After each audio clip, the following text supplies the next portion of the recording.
as how to reduce bloating. There's like some very simple tips on this.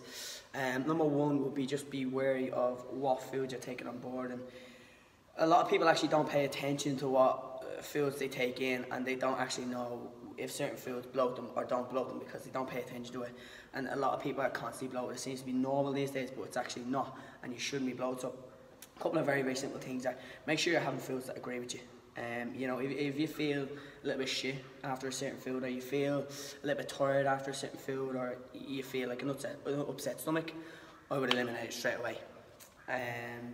Another very simple tip for that is, and what a lot of people do these days, is just wolf their food down. It's like it's gone, a full meal is gone in 4 or 5 minutes. Take your time when you're eating. Your stomach doesn't have teeth, so we basically need to break it down as much as possible in our mouth and go to allow it to digest properly. And that's a huge, massive one. So just make sure you're chewing your food properly and letting it digest properly. Any more, Shane? Just to touch on that there, like what Aaron was saying, understanding the quality of your food and the food you're taking on board, okay?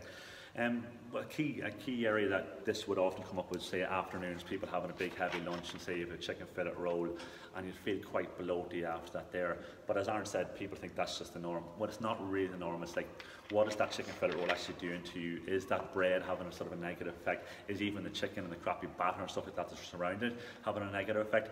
And you need to sort of try and using sort of a trial and error sort of method, try to figure out what foods actually work for you and what foods actually don't work for you. And it could be a case then you might need to go, if there's a number of different foods affecting you, then you might need to get checked out for things like IBS and stuff like that there, which can be quite a common thing and lead to bloating. And then once you sort of get an idea of the foods that are causing you problems, then you can sort of think, right, that food doesn't work well for me, I really shouldn't have that. What are the good alternatives, okay? So say for example at lunchtime, you might think like a white bread roll, maybe not the best thing, or something like a more slow release, better carbohydrate like a quinoa or a couscous in a salad might be better for you and not cause as much bloating and cause any bloating in fact, okay? I think another, just to touch on one last point, another one you have to look at is what's causing the bloating. Could be stress related, it could be sleep related, you know. I find personally myself, if I have a shit night's sleep, I wake up feeling a little bit fuller or a little bit more puffy. You know, you could be holding on to water retention, so you also have to pay attention to those things as well. So sleep and stress as well. Stress is a massive one, you know. So one thing I do for it is meditating. I know a lot of people call me a bit of a weirdo for that, but it works.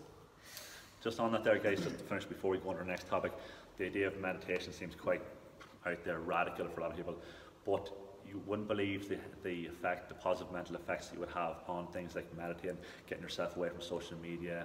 As ironic as we're actually posting this on social media, but get off the social media, get away from all the crap, even just practice a bit of mindfulness, go and just read a book, get away from stuff, meditation, anti-stress things that can actually help alleviate that bloating and other things as well, okay? So from that